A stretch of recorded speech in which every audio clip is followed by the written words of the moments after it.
Going right.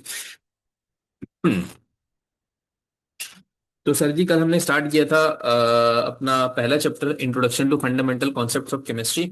और कल हमारा टारगेट था कि हम इस चैप्टर को कंप्लीट कर लेंगे, और कल हमें चैप्टर कंप्लीट करना था, लेकिन due to introduction matter, introduction वगैरह हुआ, फिर क्लास को मैं थोड़ा स्लो लेकर चले, तो हमने इस चैप्टर को कंप्लीट नहीं किया। तो आज हम इसी चैप्टर को कैरी ऑन कर रहे हैं, इसी चैप्टर को हम लेकर चलेंगे इंशाल्लाह।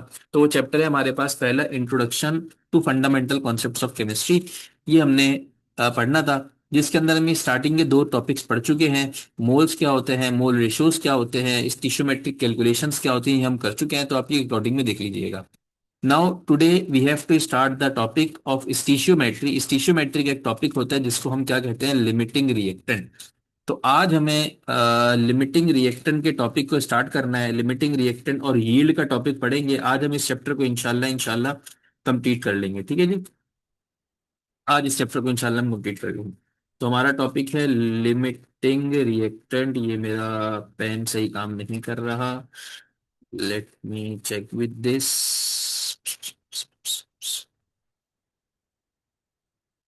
नो बाबा।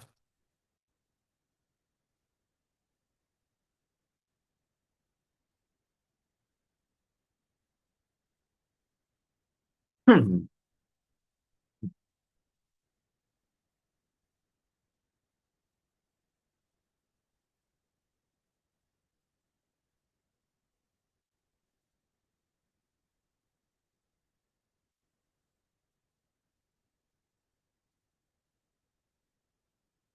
अब ये लिमिटिंग रिएक्टेंट क्या होता है? लिमिटिंग रिएजेंट होता है और एक्सेस रिएजेंट होता है। तो हम लिमिटिंग रिएजेंट से पढ़ लेंगे, एक्सेस रिएजेंट उसको अपोजिट होता है। जब भी कभी कोई केमिकल रिएक्शन हो, तो उस केमिकल रिएक्शन होने के नतीजे में मल्टीपल रिएक्टेंट्स इन्वॉल्व होते हैं। In case multiple reactants involve हो, और कोई ऐसा रिएक्टेंट, आई रिपीट, कोई ऐसा रिएक्टेंट जिसके खत्म होने से, जिसके कंज्यूम हो जाने से आपका रिएक्शन क्या हो जाए, स्टॉप हो जाए, और प्रोडक्ट की फॉर्मेशन बंद हो जाए, उस रिएक्टेंट को हम बोलते हैं लिमिटिंग रिएजेंट। तो लिमिटिंग रिएजेंट नाम से समझ में आ रहा है, जो स्पेसिफिक हो, जो कि कम क्वांटिटी में हो, और पहले कंज्यूम हो जाए। और पहले कंज्यूम होने के साथ साथ इसकी जो खास बात है वो ये है कि जैसे ही ये कंज्यूम हो, वैसे ही आपका रिएक्शन क्या हो जाए बेटा, स्टॉप हो जाए। तो दिस काइंड ऑफ रिएजेंट, इसको हम कहते हैं लिमिटिंग रिएजेंट। तो इसको हम अगर डेफिनेशन वाइज कहना चाहें, तो डेफिनेशन इसकी बनेगी, reactant which consumes first in a reaction and also stops the reaction, reactant। अच्छा, इसके अलावा जो दूसरे रिएक्टेंट होंगे, इसके अलावा जो बकिया रिमेनिंग रिएक्टेंट होंगे, वो क्या कहलाएंगे, आपके एक्सिस रिएक्टेंट या एक्सिस रिएजेंट कहलाएंगे। तो इसकी डेफिनेशन बहुत सिंपल है, रिएक्टेंट विच कंज्यूम्स फर्स्ट, पहले कंज्यूम हो जाए,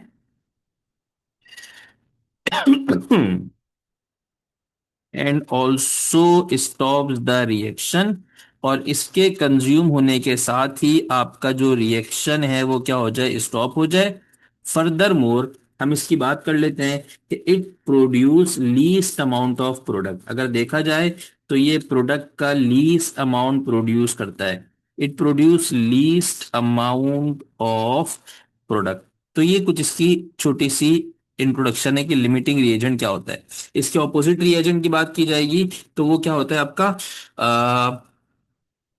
एक्सेस रिएजेंट। सवाल ये पैदा होता है, सर ये लिमिटिंग रिएजेंट कैसे कैलकुलेट किया जाए? अगर इसकी बात आए आपसे कि इस लिमिटिंग रिएजेंट को कैलकुलेट करना है, तो हम ये पूछते हैं कि हाउ टू फाइंड। आपने इस लिमिटिंग रिएजेंट को कैसे फाइंड आउट करना है? तो इसके तीन बहुत बेसिक से स्टेप्स है। वो तीन स्टेप्स अगर आपको याद हो गए, तो आप इजीली लिमिटिंग रिएजेंट को फाइंड आउट कर सकते हैं। सर कौन से तीन स्टेप? स्टेप नंबर वन होता है भैया, आपके पास जितना भी डेटा है सवाल में, कोई ना कोई डेटा आपके पास मौजूद होगा, उसको आप कन्वर्ट कर लो मोल्स में। Convert into moles. आपको मासेस दिए हुए होते हैं नॉर्मली इनटू मोल्स, ठीक है। मतलब आपको मासेस दिया हुआ होगा, जिसके भी रिएक्टेंट के मासेस दिए हुए हैं, इसको आप किसमें लेकर चले जाओ, मोल्स में लेकर चले जाओ सबसे पहले। और अगर इन केस सर मोल्स में डेटा गिवन है, ऑलरेडी मोल्स में डेटा गिवन है, तो आपने क्या करना है, तो स्टेप नंबर वन को आपने स्किप कर देना है, बाईपास कर देना है। फिर स्टेप नंबर टू आता है। स्टेप नंबर टू होता है भाई, वो कहते हैं डिवाइड करो बाय कोफिशिएंट। जो भी मोल्स आए हैं उसको डिवाइड बाय कोफिशिएंट करो। मतलब सर, अगर एक दो रिएक्टेंट हैं तो दोनों के मासेस को पहले तो मोल्स में कन्वर्ट करो, फिर उनके कोफिशिएंट से डिवाइड कर दो। डिवाइड करने के बाद तीसरा स्टेप जो होता है, जिसका भी छोटा आंसर आए, स्मॉलर वैल्यू, जो भी स्मॉलर वैल्यू होगी वो स्मॉलर वैल्यू क्या होगी, वो आपका लिमिटिंग रिएजेंट होगा। Smaller value will be the limiting reagent. तो सर अगर उसने एक्सिस रिएजेंट पूछ लिया तो हम क्या करेंगे?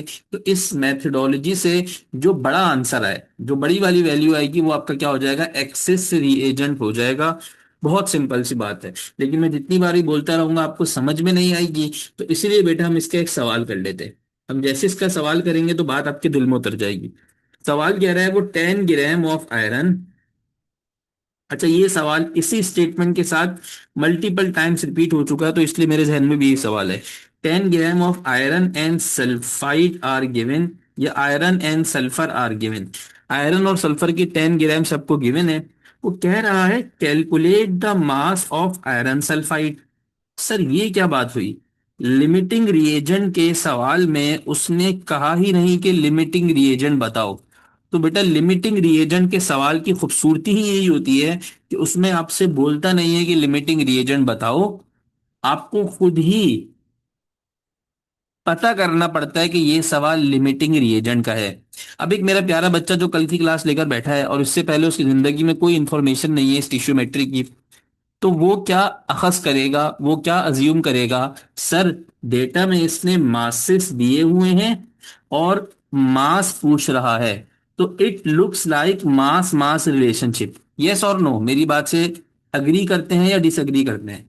It looks like mass mass relationship, ये लग रहा है mass mass relationship, but it is not mass mass relationship. तो बेटा there would be a difference in the numericals of stoichiometry and limiting reagent.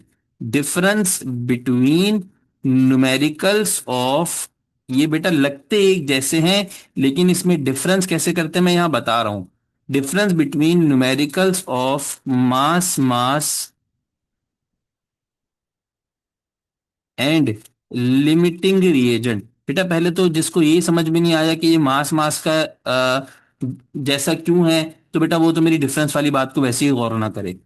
अगर आपको ये समझ में आ गया तो वेरी गुड। ये क्या, मुझे बताइएगा, ये बात समझ में आ गई कि ये न्यूमेरिकल जो मैंने लिखा है ये मास मास जैसा क्यों है, ये मास मास क्यों लग रहा है? क्योंकि बेटा इसमें मास गिवन है। गिवन वैल्यू क्या है बेटा आपको? मास। रिक्वायर्ड वैल्यू क्या है आपको बेटा? मास। तो मास गिवन मास रिक्वायर्ड, कौन सा रिलेशनशिप होता है? Mass mass relationship. और आई रिपीट अगेन कि जो इसकी लिमिटिंग रिएजेंट के न्यूमेरिकल्स होते हैं वो मास मास रिलेशनशिप की तरह रखते हैं, बच्चे अक्सर यहाँ पे धोखा खा जाते हैं। लेकिन इसमें एक बड़ा बुनियादी फर्क है। क्या बुनियादी फर्क है जरा समझिएगा। जितने भी मास मास के न्यूमेरिकल होंगे, जितने भी मास मास के न्यूमेरिकल होंगे, कहीं भी कभी भी जब भी कभी मास मास रिलेशनशिप के न्यूमेरिकल आप देखेंगे, तो उसमें क्या होगा कि वन गिवन, एक वैल्यू गिवन होगी, एक गिवन होगी, वन और मल्टीपल रिक्वायर्ड। एक ही गिवन होगी और एक ही या फिर मल्टीपल रिक्वायर्ड होंगी। गिवन एक होगी, you have to remember from given data. आपको जो एनालाइज करना है वो गिवन डेटा से एनालाइज करना है। तो वन गिवन, वन और मल्टीपल क्या होगी मेरा बेटा? रिक्वायर्ड होगी। ये मास मास रिलेशनशिप के सवाल है। लेकिन अगर आप लिमिटिंग रिएजेंट के सवालात पे जाते हैं, तो लिमिटिंग रिएजेंट या लिमिटिंग रिएक्टेंट कहूं, एक ही बात है, कोई फर्क नहीं है। अगर आप लिमिटिंग रिएजेंट या लिमिटिंग रिएक्टेंट के सवाल पे जाते हो, तो इसमें अलग साइंस है। ऑल रिएक्टेंट्स गिवन, जिसको मैं मल्टीपल कहूंगा, ऑल रिएक्टेंट्स, जितने भी रिएक्टेंट्स हैं लाजमी गिवन होंगे। ऑल रिएक्टेंट्स गिवन और वन प्रोडक्ट रिक्वायर्ड। तमाम के तमाम रिएक्टेंट गिवन होंगे और एक प्रोडक्ट आपके पास रिक्वायर्ड होगा। जिसको ये बात समझ में आ गई जरा हाथ उठा के बता दे, सर ये बिल्कुल ये बात समझ में आ गई है कि मास मास में वन गिवन, वन और मल्टीपल रिक्वायर्ड। कल हमने काम किया था, मास मास रिलेशनशिप का सवाल किया था। तो अगर आप गौर से देखें, मैं थोड़ा सा ऊपर चले जाता हूँ। ये मेरे पास मास मास रिलेशनशिप का सवाल था। Calculate the mass of KCl and O2 obtained by the decomposition of 100 gram of KClO3। 100 ग्राम एक वैल्यू गिवन है, मल्टीपल रिक्वायर्ड है, सिंगल भी रिक्वायर्ड हो सकता है, लाजमी नहीं है। और इस टिश्यूमेट्री के सवाल में तो हमें क्लियर हो गया क्या है। लिमिटिंग रिएक्टेंट के सवाल में क्या कह रहा है भैया, कि मल्टीपल रिएक्टेंट्स, जितने भी रिएक्टेंट्स हैं वो सब गिवन होंगे। आयरन एक रिएक्टेंट है, गिवन है। सल्फर दूसरा रिएक्टेंट है, गिवन है। अब इसका रिएक्शन क्या होगा, सर इसका रिएक्शन होता है, आयरन ने रिएक्टेंट किया किसके साथ, आयरन ने रिएक्शन किया सल्फर के साथ। आयरन सल्फर आपस में रिएक्शन करते हैं, आपस में रिएक्शन करके आयरन सल्फाइड बना देते हैं। ये हमारे पास बेटा इसका डेटा हो जाएगा। अब इसको सॉल्व करना है। सबसे पहले मैंने कहा 3 स्टेप्स आपने परफॉर्म करने हैं। स्टेप नंबर 1 हमारे पास क्या होगा, कि नंबर ऑफ मोल्स मालूम करने हैं। अगर ऑलरेडी नंबर ऑफ मोल्स पता है तो बेटा आप डायरेक्टली स्टेप नंबर 2 पर आओगे। सबसे पहले number of moles of Fe मालूम करता हूँ। नंबर ऑफ मोल्स का फॉर्मूला क्या था, मास अपॉन एटॉमिक मास। ये एटम है तो एटॉमिक मास होगा। तो मास आपके पास कितना गिवन है आयरन का, सर गिवन मास आयरन का 10 है। एटॉमिक मास आयरन का कितना होता है याद होना चाहिए आपको, नहीं याद तो बेटा एग्जाम में लिखा हुआ आएगा 56 होता है। स्टेप नंबर 2 क्या होगा, सॉरी स्टेप नंबर 2 की बात मैं नहीं कर रहा, माय बैड। स्टेप नंबर 1 है नंबर ऑफ मोल्स मालूम करो, नंबर ऑफ मोल्स मालूम करो आयरन के। और दूसरा रिएक्टेंट कौन है, नंबर ऑफ मोल्स मालूम करो सल्फर के। सल्फर का मास भी कितना है बेटा 10 ग्राम, डिवाइडेड बाय सल्फर का जो मॉलिक्यूलर एटॉमिक मास होता है वो 32 के बराबर होता है। उम्मीद है कि आप लोगों को आज केमिस्ट्री की रिकॉर्डिंग नहीं मिली, तो आप लोगों ने बेसिक मैथमेटिक्स 1 और बेसिक मैथमेटिक्स 2 कंप्लीट कर लिया होगा। अगर आपने कंप्लीट कर लिया तो बेसिक मैथमेटिक्स 1 से आपको आंसर मिला होगा कि 10 डिवाइडेड बाय 56 करो तो आंसर आता है 0.17। ये 0.17 क्या आ गए बेटा, मोल्स आ गए। ठीक है, इसी तरह जब 10 डिवाइडेड बाय 32 करोगे तो इसका आंसर मिला होगा 0.312। 0.312 क्या आ गया मेरा बेटा, आपके पास मोल्स आ गए। या आपने मोल्स निकाल ली। This is your step number 1। इसको मैं ऊपर कॉलम में हेडिंग डाल देता हूँ, ये स्टेप नंबर 1 है। स्टेप नंबर 2 है कि जो भी मोल्स आए हैं उसको डिवाइड कर दो कोफिशिएंट से बैलेंस केमिकल इक्वेशन में। जो भी बैलेंस केमिकल इक्वेशन में आपका कोफिशिएंट लगा हुआ है उस कोफिशिएंट से आप इसको क्या कर दो, डिवाइड कर दो। Balance chemical equation, right. तो आज जब इसको डिवाइड करोगे तो इसके साथ कुछ नहीं लगा हुआ, 1 लगा हुआ है, तो it will be divided by 1। इसके साथ कुछ नहीं लगा हुआ, सल्फर के साथ 1 लगा हुआ है, तो it will be divided by 1। तो आंसर क्या आ जाएगा, सर जब 1 से डिवाइड करोगे तो सेम आंसर रहेगा। इसका आंसर हो गया 0.17, इसका आंसर आ गया 0.31। ठीक है, तो जो छोटा आंसर होगा, जो स्मॉलर वैल्यू होगी, वो स्मॉलर वैल्यू आपका क्या होगा, लिमिटिंग रिएजेंट होगा। तो अगर आप गौर से देखो तो ये 0.17 इज स्मॉलर वैल्यू। ये 0.17 आपके पास कैसी वैल्यू है मेरा बेटा, स्मॉलर वैल्यू है। तो स्मॉलर वैल्यू का मतलब इस केस के अंदर जो आपका लिमिटिंग रिएक्टेंट होगा वो कौन होगा, iron will be your limiting reactant. Iron आपका क्या होगा, लिमिटिंग रिएक्टेंट होगा। और अगर सल्फर की बात करोगे तो वो आपका एक्सिस रिएक्टेंट होगा। लेकिन मसला सारा क्या है, इन्होंने ये थोड़ी पूछा कि लिमिटिंग रिएक्टेंट बताओ, इन्होंने तो पूछा है मास ऑफ सल्फर बताओ, मास ऑफ प्रोडक्ट बताओ, मास ऑफ आयरन सल्फाइड बताओ, इन्होंने तो ये पूछा है। इन्होंने तो ये पूछा है। सबसे पहले मुझे बताइए, लिमिटिंग रिएक्टेंट निकालना आ गया सबको, कोई टेंशन तो नहीं है लिमिटिंग रिएक्टेंट निकालने में। सर क्या करना है, सबसे पहले आपने जाना है बेटा किसके ऊपर,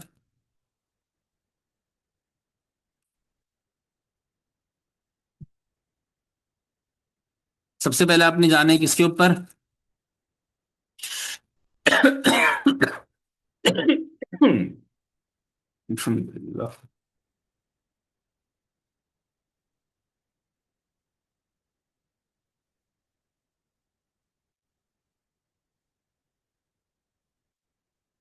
क्लियर। चले मैं इसको थोड़ा सा वो रिपीट कर देता हूँ कि मैंने क्या किया है।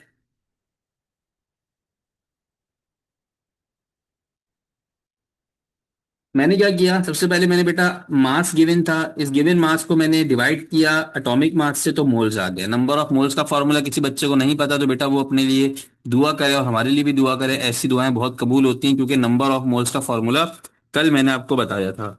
Number of moles equals to mass of substance, जिस भी सब्सटेंस के मोल निकालने जा रहे हैं उसका mass divided by atomic mass और मॉलिक्यूलर मास। इसको डिवाइड कर दीजिए किससे बेटा, एटॉमिक मास से अगर एटम है, और अगर मॉलिक्यूल मोलर है तो मोलर मास से डिवाइड कर दीजिए। फिलहाल मैंने एटॉमिक मास लिख दिया, ठीक है। अब असल मरहला तो अब है, उसने सवाल में लिमिटिंग रिएक्टर नहीं पूछा आपने आपसे, उसने सवाल में पूछा है कि भाई जो प्रोडक्ट है उसका मास बता दो। तो प्रोडक्ट का मास बताना कोई टेंशन नहीं है। अब ये सवाल सॉल्व होगा मास मास रिलेशनशिप के साथ। आइए देखते हैं कैसे। मैं इक्वेशन को जरा मर्दों में लेके आता हूँ, इक्वेशन को जरा मैं नीचे लेकर आता हूँ। इक्वेशन क्या थी भाई, ये आयरन थी, आयरन के साथ सल्फर थी, सल्फर के साथ क्या है बेटा, आपका आयरन सल्फाइड है, ठीक है जी। अब जरा देखिएगा, अब जरा गौर से देखिएगा। अब जब मुझे प्रोडक्ट का मास बताना है, प्रोडक्ट का मास बताना है, तो मुझे दोनों रिएक्टेंट्स गिवन है। मुझे तो सल्फर भी गिवन है 10 ग्राम, मुझे तो आयरन भी गिवन है 10 ग्राम। लेकिन जरा मुझे बता सकते हैं प्रोडक्ट का मास मैं आयरन के लिहाज से बताऊंगा या सल्फर के लिहाज से बताऊंगा। यस, प्रोडक्ट का मास मेरा बेटा मैं बताऊंगा लिमिटिंग रिएक्टेंट के लिहाज से। प्रोडक्ट का मास मैं बताऊंगा लिमिटिंग रिएक्टेंट के लिहाज से, तो इसीलिए लिमिटिंग रिएक्टेंट निकालना जरूरी था। मेरा जो लिमिटिंग रिएक्टेंट है वो कौन है, मेरा जो लिमिटिंग रिएक्टेंट है वो कौन है, आयरन है। तो मैं आयरन के लिहाज से बताऊंगा, सल्फर के लिहाज से नहीं बताऊंगा। बहुत आसान सी बात मैंने कर दी है। अब आयरन के कितने मोल्स गिवन है आयरन का मास मैं मास की मदद से भी निकाल सकता हूं, जो कल वाला मेथड है, मैं मोल्स की मदद से भी निकाल सकता हूं। दोनों मेथड आपको आते हैं, मैं एक मेथड अभी करवा देता हूं समझने के लिए, ठीक है। आइए देखते हैं। सबसे पहले मैं इक्वेशन को लिखता हूं इन टर्म्स ऑफ मोल्स, समझे, मोल मोल रिलेशनशिप करवा रहा हूं, मैं मोल्स की मदद से निकाल रहा हूं। इन टर्म्स ऑफ मोल्स, ये मैंने इन टर्म्स ऑफ क्या लिखा मेरा बेटा, मोल्स लिखा। जब मैंने इन टर्म्स ऑफ मोल्स लिखा तो इसके कितने मोल्स गिवन है, सर कुछ नहीं गिवन, तो कुछ नहीं गिवन का मतलब क्या होता है, 1 मोल। कुछ नहीं लिखा हो तो क्या लिखा हुआ होता है, 1 मोल। यहां भी कुछ नहीं लिखा हुआ, कुछ नहीं लिखा हुआ हो तो क्या लिखा हुआ होता है, 1 मोल लिखा हुआ होता है। तो ये इक्वेशन आपसे कह रही है कि अगर स्टैंडर्ड इक्वेशन आपसे कह रही है कि अगर आयरन का 1 मोल होगा तो आयरन का 1 मोल जो है वो आयरन सल्फाइड का 1 मोल ही प्रोड्यूस करेगा। आयरन का जो 1 मोल होगा वो आयरन सल्फाइड का 1 मोल ही प्रोड्यूस करेगा। लेकिन मेरे पास आयरन के कितने मोल्स हैं, सर आयरन के तो मोल्स थे ही नहीं आपके पास, आपके पास आयरन का तो मास था। जी बेटा मास तो था, मैंने उसको मोल्स में कन्वर्ट कर दिया। तो आयरन के कितने मोल्स है मेरे पास 0.17। तो जरा सोच के मुझे बता दीजिए, अगर आयरन का 1 मोल आयरन सल्फाइड का 1 मोल प्रोड्यूस करने जा रहा है, तो आयरन के 2 मोल्स आयरन सल्फाइड के कितने मोल्स प्रोड्यूस करेंगे, 2। आयरन के 10 मोल्स आयरन सल्फाइड के कितने प्रोड्यूस करेंगे, क्योंकि 1:1 का रिलेशन है, 1:1 का रिलेशन है। तो आयरन का 1 मोल आयरन सल्फाइड का 1 मोल ही प्रोड्यूस कर रहा है। ये मैंने नहीं बताया, ये आपको इक्वेशन ने बताया, क्योंकि यहाँ कुछ भी नहीं लगा हुआ था। तो ये 1 हो गया। अगर कुछ लगा होता तो मुश्किल लिहाज से वर्किंग करते। अब मेरे पास कितने मोल्स है आयरन सल्फाइड के, सर मेरे क्वेश्चन में आयरन सल्फाइड के 0.17 मोल्स हैं आयरन के। तो 0.17 moles of iron will produce 0.17 moles of iron sulphide. क्या मुझसे सवाल में आयरन सल्फाइड के मोल्स पूछे हैं, यस और नो? क्या मुझसे सवाल में आयरन सल्फाइड के मोल्स पूछे हैं, यस और नो? नो सर, आपसे सवाल में मास ऑफ आयरन सल्फाइड पूछा है, तो आप मास निकालिए। तो मैं यहां पर मास का फॉर्मूला इस्तेमाल करूंगा। तो what is the formula of what will be the formula of mass, तो मैं लिखूंगा sir mass of iron sulphide, mass of iron sulfide would be equals to number of moles of iron sulfide जो produce होंगे from the limiting reactant, multiply by multiply by molar mass, multiply by molar mass of iron sulphide. Iron sulphide का molar mass ले लीजिए, इतना लंबा लंबा आपने नहीं लिखना, आपने डायरेक्ट वैल्यूज कैलकुलेट करनी है, ठीक है जी। तो मास ऑफ आयरन सल्फाइड क्या होगा? Sir mass of iron sulphide would be equals to, number of moles कितने हैं? 0.17 है, मल्टीप्लाई कर देंगे आयरन सल्फाइड के मास से, तो ये 56 होता है आयरन का एटॉमिक मास। 56 के अलावा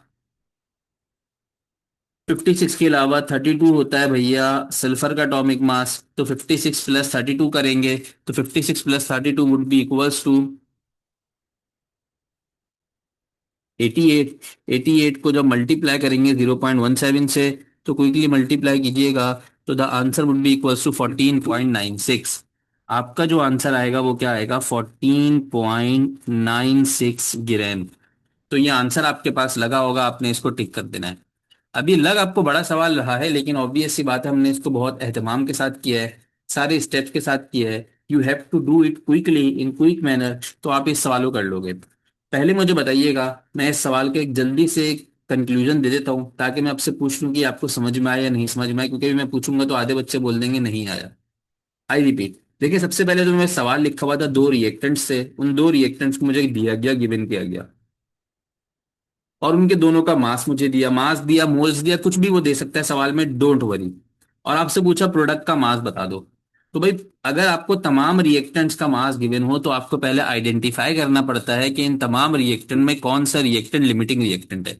तो आपने पहले आइडेंटिफाई किया कि विच रिएक्टेंट इज लिमिटिंग रिएक्टेंट। ये कैसे पता चला आपको? तीन स्टेप्स थे। स्टेप नंबर वन, आपने नंबर ऑफ मोल्स निकालने हैं। नंबर ऑफ मोल्स निकालने के बाद कोफिशिएंट से डिवाइड करना है। जो आंसर छोटा होगा वो उसको कंसिडर करेंगे, वो आपका लिमिटिंग रिएजेंट होगा, जो आपने इजीली निकाल लिया। अब आपसे पूछा गया कि भाई आप प्रोडक्ट का मास बताओ, तो आपने इक्वेशन लिखी, इक्वेशन में दो रिएक्टेंट थे। सर किसके लिहाज से प्रोडक्ट बताएं? तो लिमिटिंग रिएक्टेंट के लिहाज से आपने क्या बताना है मेरा बेटा? प्रोडक्ट बताना है। किसके लिहाज से बताना है? लिमिटिंग रिएक्टेंट के लिहाज से। तो लिमिटिंग रिएक्टेंट आपका जो इक्वेशन में वो क्या कह रहा है? वो कह रहा है भाई 1 मोल आपके पास आयरन के हैं, तो 1 mole iron will produce 1 mole iron sulphide. तो आपके पास एक्चुअल कितने मोल्स थे? 0.7। तो अगर 1 मोल 1 प्रोड्यूस कर रहा है, तो 2 मोल्स कितने करेगा? 2 करेगा। 3 मोल्स कितने करेगा? 3 करेगा। 4 कितने करेगा? 4 करेगा। 0.17 कितने करेंगे? 0.17 मोल्स।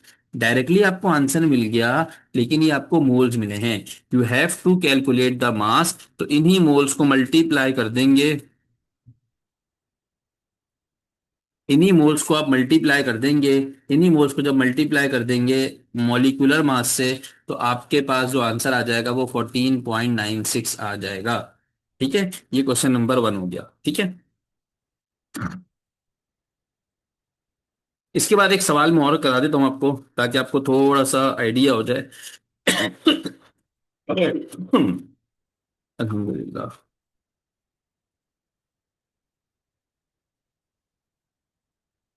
चले, एक सवाल मैं और करा देता हूँ, क्विकली इस सवाल को सॉल्व करें, मुझे इसका आंसर बताइए। क्वेश्चन नंबर टू कह रहे हैं कि भैया 6 moles of nitrogen gas reacts with 10 moles of hydrogen gas. कह रहा है भाई 6 moles of nitrogen gas reacts with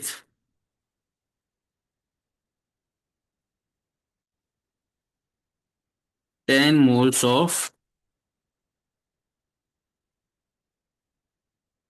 hydrogen gas. 6 moles nitrogen 10 moles of hydrogen से रिएक्शन कर रहे हैं। How many grams, how many, अब इसने होशियारी कर दी। ये कह रहा है how many DM³ of ammonia will produce. कितना अमोनिया का वॉल्यूम बनेगा ये बता दीजिए। सबसे पहले उसने इक्वेशन दी आपको, N2 प्लस का 3H2 will produce 2 times NH3। वो आपको क्या प्रोड्यूस करेंगे? 2 टाइम्स NH3। ये इक्वेशन आपको सवाल में गिवन होगी, ये मैंने कोई एहसान नहीं किया, ये सवाल में गिवन होगी। अब आपको दोनों रिएक्टेंट दे रहा है, 6 मोल्स ऑफ नाइट्रोजन भी दिया, 6 and 10 मोल्स ऑफ हाइड्रोजन भी दिया। आपसे कह रहे हैं बताओ प्रोडक्ट का कितना वॉल्यूम बनेगा। तो प्रोडक्ट बताने से पहले जब मल्टीपल रिएक्टेंट्स गिवन होते हैं, अब ये इवेंचुअली आपको मास वॉल्यूम का सवाल लग रहा है कि मास गिवन या मोल वॉल्यूम का, मोल गिवन वॉल्यूम रिक्वायर्ड। लेकिन ये वो सवाल नहीं है, इसमें मल्टीपल रिएक्टेंट बल्कि सारे रिएक्टेंट्स गिवन है। तो first you have to find out limiting reactant. सबसे पहले आप क्या मालूम करोगे? लिमिटिंग रिएक्टेंट मालूम करोगे। तो लिमिटिंग रिएक्टेंट मालूम करने के मैंने आपको स्टेप्स बताए हुए हैं। जल्दी से मुझे बताइएगा कौन इसमें लिमिटिंग रिएक्टेंट है। जल्दी से बेटा मुझे बताइएगा कौन इसमें लिमिटिंग रिएक्टेंट है। तो होपफुली आधे बच्चे तो बता चुके हैं लिमिटिंग रिएक्टेंट कौन है।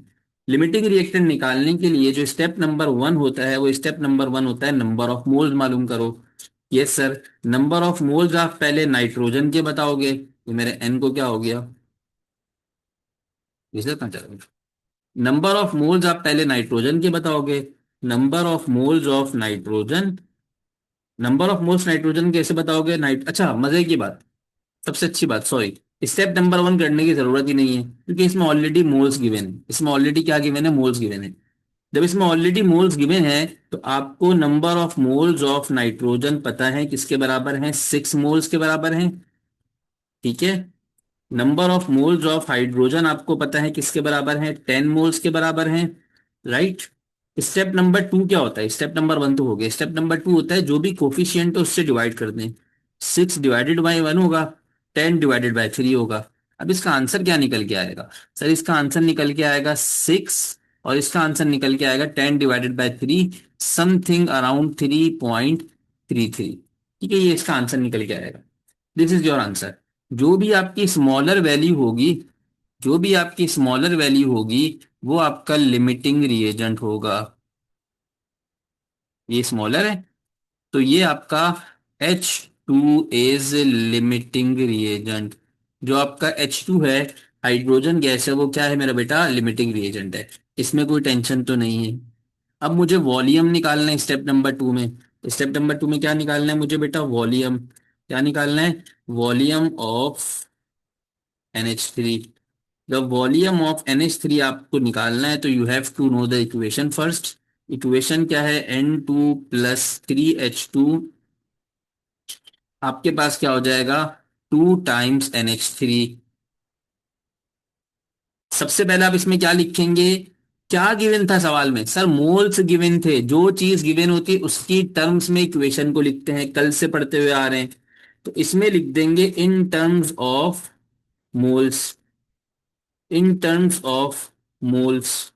तो भाई मुझे बताइए स्टैंडर्ड कितने मोल्स गिवन है? पहले तो मुझे बताइए नाइट्रोजन को लेंगे हाइड्रोजन को लेंगे? सर रिक्वायर्ड है आपके पास NH3, गिवन है आपके पास हाइड्रोजन। क्योंकि वो लिमिटिंग रिएजेंट है तो इसको हम नलिफाई कर देंगे, इसको हम नहीं कंसिडर करेंगे, क्योंकि ये हमारा एक्सेस रिएजेंट है। हम सिर्फ लिमिटिंग रिएजेंट की वर्किंग करते हैं। अब इन टर्म्स ऑफ मोल्स लिखेंगे तो इक्वेशन में इसके साथ क्या लगा हुआ है? 3 लगा हुआ है। तो यहां पे हम 3 मोल्स कर देंगे। ठीक है। और यहां पर कितने मोल्स कर देंगे? Sir 2 moles. अब ये सवाल आपसे कह रहा है कि 3 moles of hydrogen is able to produce 2 moles of NH3।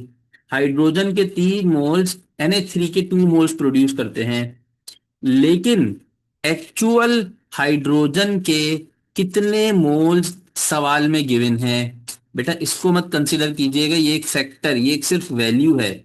ये सिर्फ एक वैल्यू है जो लिमिटिंग रिएजेंट को बता रही है, इसको मोल्स मत कंसीडर कर लीजिएगा। सिर्फ ये एक सिर्फ लिमिटिंग रिएक्टेंट को पहचानने के लिए है ये। ठीक है, ये वैल्यू लिख देता हूं वरना बच्चे इसको मोल्स कंसिडर कर लेंगे। सिर्फ लिमिटिंग रिएक्टेंट को पहचानने के काम आएगी ये। अदरवाइज जो एक्चुअल मोल्स हैं वो मेरे पास पहचानने के लिए है।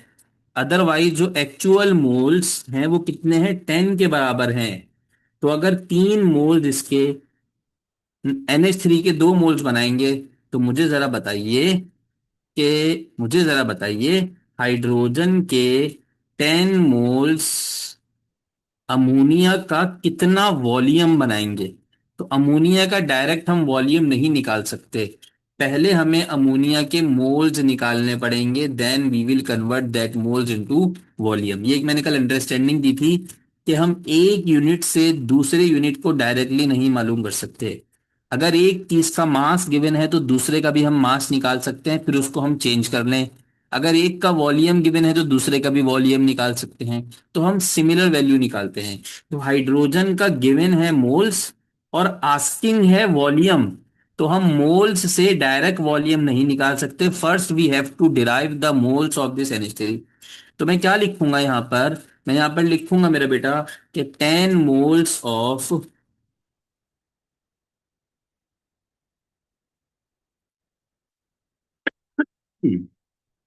हाँ चलेंगे, मैं यहाँ पे लिखूंगा कि भाई 3 moles of hydrogen as per the equation, as per the balancing of equation, 3 moles of hydrogen जो है वो प्रोड्यूस कर सकते हैं कितने, 2 मोल्स ऑफ NH3।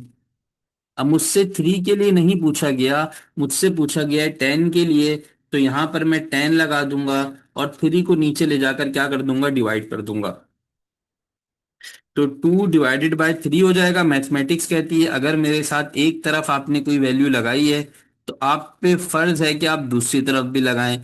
तो 10 मैंने एक तरफ लगाया है। सर ये 10 क्यों लगाया, क्योंकि ये गिवन था। अगर गिवन कुछ और होता, 10 के अलावा होता, तो मैं यहाँ पर वो लगा देता। तो 2/3, 2/3 करूंगा तो आंसर आएगा, 2/3 का आंसर मेरा ख्याल है क्या आता है, मुझे याद नहीं आ रहा, याद था पहले भूल गया। 2/3 का आंसर आता है बेटा 0.66667। इसको मल्टीप्लाई कर दूंगा 10 से, तो इसका आंसर आएगा 6.66।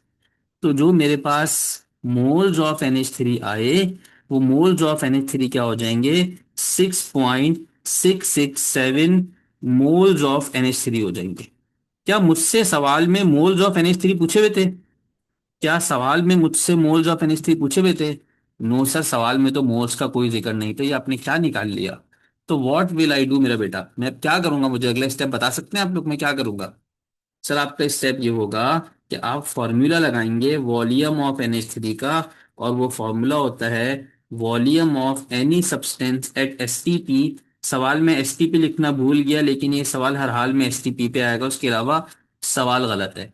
Volume of NH3 equals to क्या होगा बेटा, number of moles of NH3 multiply by molar volume. Molar volume क्या होता है, 22.41 DMQ।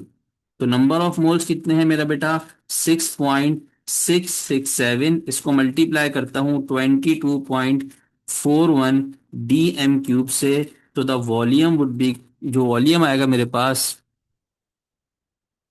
इसको मल्टीप्लाई करते हैं 22.41 से, answer would be equals to 149.4, something around 149 आ जाएगा, 149.4 DMQ। तो वो सही सेम ही सवाल था, बस इसके अंदर उसने क्या किया, फाइनल सब्सटेंस का मास पूछने के अलावा उसने उसके मोल वॉल्यूम पूछ लिया। उसने उसके क्या पूछ लिया बेटा, वॉल्यूम पूछ लिया। तो ये सिंपल सा क्वेश्चन था। पहले इसमें लिमिटिंग रिएक्टेंट निकालना, ये सवाल मैंने आपकी स्क्रीन पे आपके सामने कर दिया है। सबसे पहले उसने मोल्स दिए, हमें लिमिटिंग रिएक्टेंट निकालना है क्योंकि उसने मल्टीपल रिएक्टेंट के मोल्स दिए थे।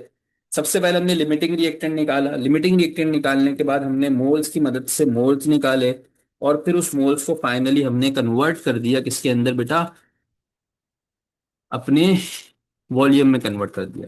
कोई टेंशन तो नहीं है इस सवाल के अंदर, मेरे ख्याल में होने नहीं चाहिए। कल से इसी इसी किस्म के सवाल कर। हमारा नेक्स्ट टॉपिक है वो है यील्ड का। यील्ड का मतलब क्या होता है कि जब भी आपके पास कोई प्रोडक्ट बनता है, जब भी आपके पास कोई प्रोडक्ट बनता है, तो उस प्रोडक्ट की जो क्वांटिटी मिलती है आपको, जो क्वांटिटी मिलती है in terms of volume, in terms of moles, in terms of mass, उसको आप बोलते हैं यील्ड। जो आपका प्रोडक्ट बना होता है उसको आप क्या बोलते हैं, यील्ड बोलते हैं। जब यील्ड की बात की जाए तो there are 2 types of yield. एक को हम बोलते हैं थ्योरेटिकल यील्ड, एक को हम बोलते हैं बेटा प्रैक्टिकल या एक्चुअल यील्ड। थ्योरेटिकल यील्ड क्या होती है, एक्चुअल यील्ड क्या होती है, आइए इसमें डिफरेंस समझ लेते हैं। बहुत सिंपल सा डिफरेंस है भाई, आप जो डेली लाइफ का डिफरेंस है। थ्योरेटिकल यील्ड का मतलब, आपने अज्यूम किया कि भैया अगर आप 6 मोल्स ऑफ नाइट्रोजन और 10 मोल्स ऑफ हाइड्रोजन को आपस में रिएक्शन करवाओगे, तो जो वॉल्यूम ऑफ अमोनिया मिलेगा वो कितना मिलेगा, 149.4। क्या ये 149.4 मालूम करने के लिए आपने कोई एक्सपेरिमेंट किया, यस और नो? सर कोई एक्सपेरिमेंट नहीं किया।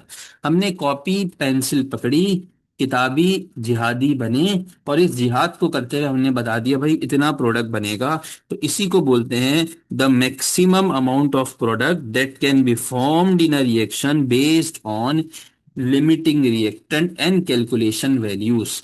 तो the maximum amount of product, वो प्रोडक्ट का maximum amount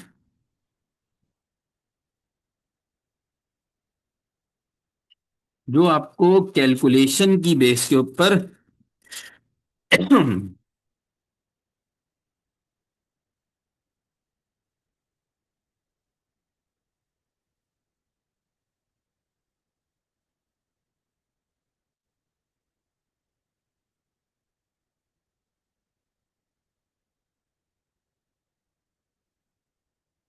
based on calculations and limiting reactant, इसको हम बेटा थ्योरेटिकल यील्ड बोलते हैं। दूसरी कौन सी होती है भाई? दूसरी होती है एक्चुअल यील्ड। एक्चुअल यील्ड का मतलब ये होगा कि आपने हाथ में पकड़ा 6 ग्राम अमोनिया, और हाथ में पकड़ा 10 मोल्स ऑफ हाइड्रोजन, और हाथ में ये वैल्यूज लेने के बाद आप रिएक्शन करने जा रहे हो। अब ये रिएक्शन आप कर रहे हो, तो इससे जो यील्ड मिलेगी, द अमाउंट ऑफ प्रोडक्ट, इससे जो आपको अमाउंट ऑफ प्रोडक्ट मिलेगा, वो जो आपको मिलना है वो एक्चुअल अमाउंट ऑफ प्रोडक्ट मिलेगा, उसको आप एक्चुअल यील्ड बोलते हो। The amount of product actually obtained, ये आपको एक्चुअल में या रियलिटी में मिलता है या प्रैक्टिकल रिएक्शन करने के बाद मिलता है। This amount of product is called as from the reaction, this amount of product is called as actual yield. Actual yield हमेशा हमेशा हमेशा कम होगी, किससे बेटा? आपकी थ्योरेटिकल यील्ड से, क्योंकि थ्योरेटिकल यील्ड में side reactions, atmospheric conditions paper के ऊपर अप्लाई नहीं होती। लेकिन जब एक्चुअल में रिएक्शन करने जाओगे तो रूम टेम्परेचर, और दूसरा आपके पास एटमॉस्फेरिक कंडीशंस, और तीसरा आपका साइड रिएक्शंस, ये बहुत सारी चीजें इन्वॉल्व होंगी। उसके नतीजे में आपकी जो एक्चुअल यील्ड होगी वो हमेशा थ्योरेटिकल यील्ड के मुकाबले में कम होगी। कितनी कम होगी? कितनी कम होगी, उस कम करने के लिए हम बेटा एक चीज मालूम करते हैं जिसको बोलते हैं परसेंटेज यील्ड। परसेंटेज यील्ड का मतलब क्या होगा भाई? आपने अज्यूम किया था इतने परसेंट मिलेगा, लेकिन एक्चुअल आपका प्रोडक्ट इतना मिल रहा है, तो कितनी परसेंटेज आई है? ये बिल्कुल वही है कि भाई आपका 100% मार्क्स आने चाहिए थे, लेकिन आपके बेटा 95% मार्क्स आए हैं, तो 95 जो है बेसिकली आपकी परसेंटेज होती है। कैसे करते हो? Obtain marks divided by total marks ना। तो परसेंटेज यील्ड भी ऐसी निकालोगे, ऑब्टेन्ड यील्ड मतलब एक्चुअल यील्ड जो आई है, डिवाइडेड बाय थ्योरेटिकल यील्ड, और इसको मल्टीप्लाई किससे कर दोगे? 100 से कर दोगे, तो ये आपकी क्या निकल जाएगी? परसेंटेज यील्ड निकल जाएगी।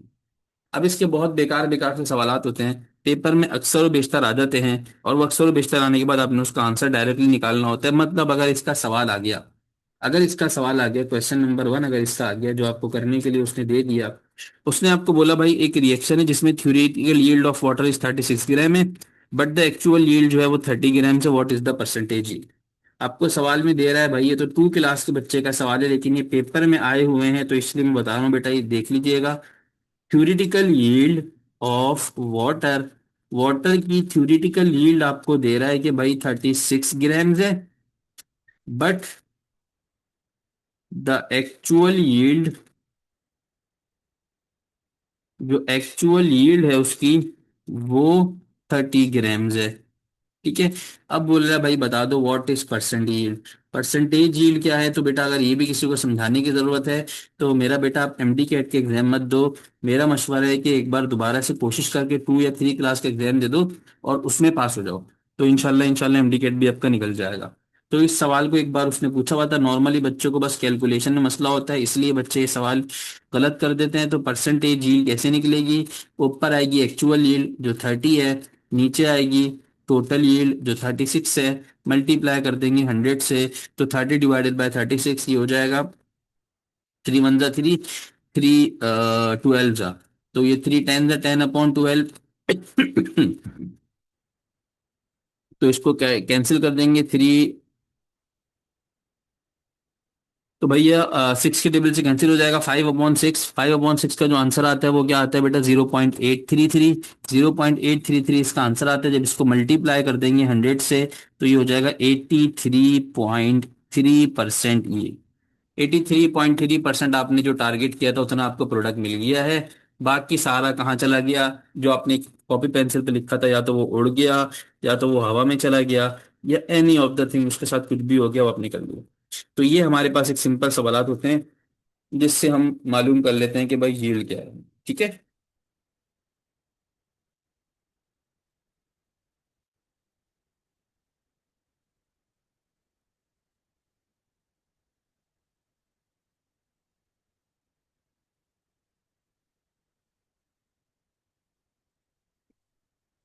क्लियर है बेटा ये? कोई टेंशन नहीं इसमें। चलिए आगे चलते हैं।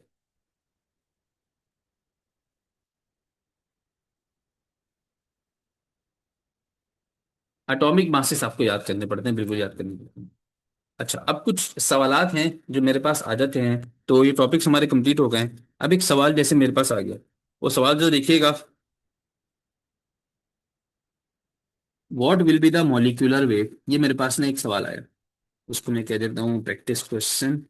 ये मेरा बेटा प्रैक्टिस क्वेश्चन है। वैसे मुझे टाइप करना, ये लिखना अजियत लगता है, लेकिन टाइप फॉर्म में है नहीं मेरे पास अभी ये। चलें खैर है, कोई बात नहीं। ये कह रहा है भाई, what will be the molecular weight chemical, तस्वीर की सूरत में, तो इसलिए मुझे लिखना पड़ेगा थोड़ा सा। तो what will be the molecular weight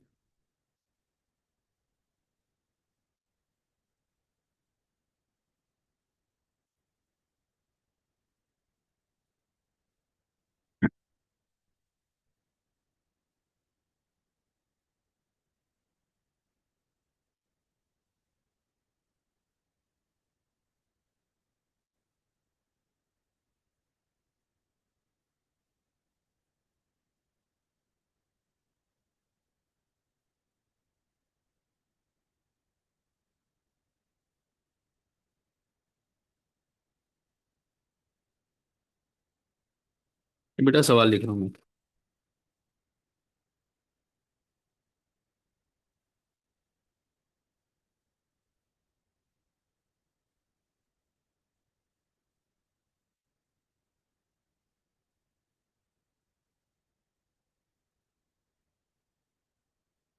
यार what will be the molecular weight of chemical, एक केमिकल है उसका मॉलिक्यूलर वेट बताइए।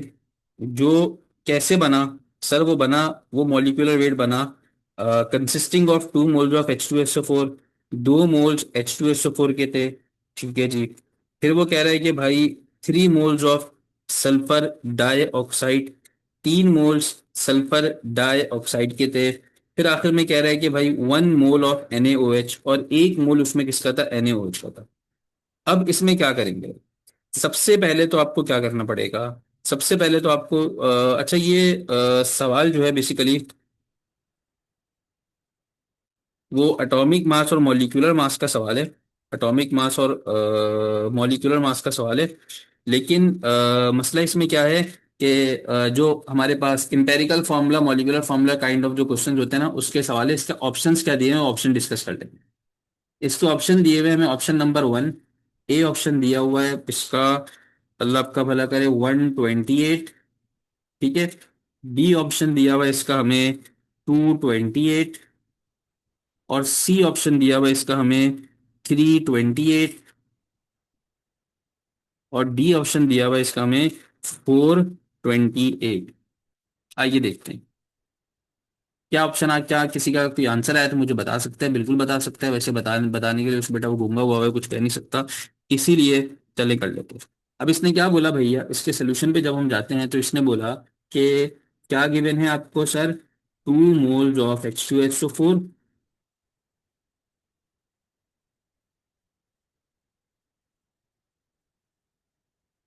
Plus 3 moles of SO2 sulphur dioxide plus 1 mole of NaOH। Right. आइए जब इसको सॉल्व करेंगे तो H2SO4 का मॉलिक्यूलर मास होता है, हाइड्रोजन का होता है 2, सल्फर का होता है 32, 16 × 4 64। तो 64 प्लस 32 96 प्लस 98, तो ये 98 होता है। तो 2 मल्टीप्लाई बाय क्या हो जाएगा? 98 हो जाएगा। Plus 3 moles of SO2, sulphur होता है 32, ऑक्सीजन होता है 32। 32 प्लस 32 64। तो 3 मल्टीप्लाई बाय क्या हो जाएगा बेटा? 64। 1 मोल ऑफ NaOH, तो 1 मल्टीप्लाई बाय सोडियम होता है 23, 23 + 16, 39 + 1 क्या हो जाएगा 40। तो सॉल्व करते हैं भैया। 98 को 2 से मल्टीप्लाई करेंगे तो 98 को 2 से मल्टीप्लाई करने पे आंसर आता है 196। 196, 64 को 3 से मल्टीप्लाई करते हैं बेटा, इसका आंसर आएगा 192, प्लस साथ में क्या आ जाएगा 40 आ जाएगा। ठीक है, 8 और 4 12, तो इसका आंसर मेरे हिसाब से बनेगा 196 + 1, 428 बनना चाहिए। 428, 196 + 192 बस 40, the answer would be equals to 428। ठीक है, ये सवाल इस तरीके सिंपल तरीके से, ये मोल रेशियो का काइंड ऑफ क्वेश्चन होता है, उसको आपने इस तरीके से सॉल्व कर लेना है। ठीक है, तो this is all about the stoichiometry. आपकी जो हमारे फर्स्ट टॉपिक था वो कंप्लीट हो गई है, इसको हमने देख लिया है कैसे हमने सवाल किए हैं इसमें, और इसकी मैंने प्रैक्टिस शीट और इसकी मैंने पास्ट ईयर क्वेश्चंस और पी वाई क्यूज मैंने बेटा क्या कर दिए, अपलोड कर दिए हैं। समझिएगा, मैंने आपकी ड्राइव के अंदर दो चीजें अपलोड की हैं ताकि आप लोग समझ में आ जाए, टोटल तीन चीजें अपलोड की हैं। नंबर वन, आपकी ड्राइव के अंदर जो कुछ आपको मिलेगा उसमें क्या क्या है बेटा, जो आपका पोर्टल है। नंबर वन, उसमें लेक्चर की रिकॉर्डिंग है विद द नेम और with the date. Lecture recording होगी कि भाई ये वन पहला लेक्चर है, ये दूसरा लेक्चर है, और उसकी डेट साथ लगेगी होगी। नंबर सेकंड, आपको मिलेगा वहां पर उस लेक्चर का पीडीएफ, और लेक्चर पीडीएफ के आगे इसी तरह लिखा हुआ होगा कि लेक्चर का पीडीएफ, इसी तरह लेक्चर पीडीएफ, टॉपिक नेम और लेक्चर पीडीएफ। नंबर थ्री बेटा आपके पास क्या चीज मिली होगी, नंबर थ्री आपको मिलेगी लेक्चर प्रैक्टिस शीट। ये लेक्चर प्रैक्टिस शीट आपके पास होगी जिसमें टाइप सवाल होंगे। अच्छा, इसमें सिर्फ एक मार्जिन मुझे दे दीजिएगा आप लोग। वो मार्जिन क्या देंगे कि इसमें भैया मुझे एक छोटा सा इसमें सपोर्ट ये चाहिए कि हो सकता है कि कुछ क्वेश्चंस इसमें आउट ऑफ द कॉन्टेक्स्ट भी हो, इसके अंदर आउट ऑफ द कॉन्टेक्स्ट भी हो जो टॉपिक हमने नहीं कवर किया। ठीक है, वजह ये है कि मैंने अपनी खुद की प्रैक्टिस शीट बनाई हुई है, तो इस खुद की प्रैक्टिस शीट में मैंने फिलहाल for now, not for MD CAT, इसको मैंने टोटल स्टीशियोमेट्री टॉपिक का बनाया है कि स्टीशियोमेट्री टॉपिक में क्या क्या आ सकता है। तो इसमें मुझे एक मार्जिन चाहिए होगा आउट ऑफ कॉन्टेक्स्ट जो क्वेश्चन हो। लाइक सर कैसे पता चलेगा आउट ऑफ कॉन्टेक्स्ट है? लाइक आपके पास कोई सवाल आ जाता है कि भाई इंपेरिकल फॉर्मूला बताओ, भाई मॉलिक्यूलर फॉर्मूला बताओ, भाई रिलेटेड अपना कॉम्पोजिशन ऑफ एटम का कोई सवाल आ जाए, कॉम्पोजिशन ऑफ एटम का सवाल आ जाए, अगर कोई सवाल आ जाए रिलेटिव एटॉमिक मास का कोई सवाल आ जाए, रिलेटिव एटॉमिक मास का सवाल आ जाए जिसको हम रैम कहते हैं।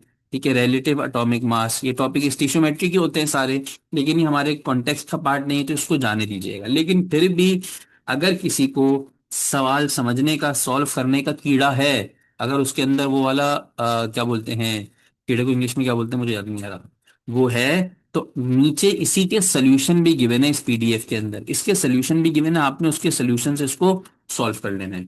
आखिरी बात, चौथी चीज जो आपको मिलेगी अपनी ड्राइव के अंदर, वो मिलेगी पास्ट ईयर क्वेश्चंस जिसको पी वाई क्यूज कहते हैं। कहाँ कहाँ किस किस एमडीकेट में क्या क्या क्या आया हुआ है। प्लस इसके साथ ही एक अटैच प्रैक्टिस शीट और मिलेगी विद रिटर्न कॉम्प्रीहेंसिव सॉल्यूशन। इसका रिटर्न कॉम्प्रीहेंसिव सॉल्यूशन भी साथ होगा कि कौन सा सवाल कैसे सॉल्व हुआ है। अब इसमें बेटा मेरी बात समझिएगा, जब आप पी वाई क्यूज कर रहे होंगे तो पी वाई क्यूज में अगेन आपको ये मार्जिन देना होगा कि अगर कोई सवाल एमडी कैट के 2012 में आया है तो मे बी पॉसिबल वो सवाल आपका इस दफा कॉन्टेक्स्ट का पार्ट ना हो, क्योंकि एमडी कैट 2012 में या 2021 से पहले कोई भी सवाल आया हुआ है, वो हो सकता है कि आपके करंट पीएमडीसी का पार्ट ना हो। तो अगेन आपको ये करने की जरूरत नहीं है, लेकिन फिर भी अगर किसी को दिल चाह रहा हो कि मैंने करना है, मुझसे अच्छा पढ़ने वाला बच्चा नहीं है तो हमने वो टॉपिक में कवर नहीं किया, what you have to do, you have to check out the return comprehensive solution. और अगर आपको वो भी समझ में ना आए तो आपके पास मेरा डाउट की फैसिलिटी मौजूद है, आप डाउट टीचर से पूछ सकते हो, वो आपको उन सवालों को समझा देगा। तो this is all about the stoichiometry. Stoichiometry हमने क्या कर लिया बेटा, कवर कर लिया, होपफुली आपको समझ में आई होगी।